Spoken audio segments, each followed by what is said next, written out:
मध्ये भक्त देवीची आराधना करतात, देवीची प्रार्थना करतात, पण मात्र हे नवही रूप शिवजीची पत्नी म्हणजेच माता पार्वतीचे रूप आहे। तर माता पार्वतीच्या रूपाचं पूजन 9 दिवसामध्ये नवरात्रीच्या केलं जाते।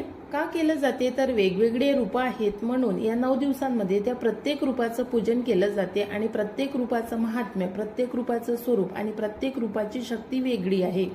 त्यामुळे नवरात्रीच्या या 9 दिवसांमध्ये प्रत्येक देवीच्या तत्वानुसार रंग घातला जातो आणि देवीला जो नैवेद्य आवडीचा असेल तर तो नैवेद्य दाखवला जातो। तर आजच्या व्हिडिओमध्ये जाणून घेऊया नवरात्रीच्या तृतीयेची म्हणजेच तिसऱ्या दिवसाची संपूर्ण माहिती। नवरात्रीचा तिसरा दिवस 5 ऑक्टोबर। आज देवी आहे चंद्रघंटा। या देवीच्या उपासनेने भय दूर होते, तसेच जन्मकुंडलीतील मंगळ ग्रह मजबूत होतो, म्हणून ज्यांचा मंगळ ग्रह कमजोर आहे अशा लोकांनी या देवीची उपासना करावी।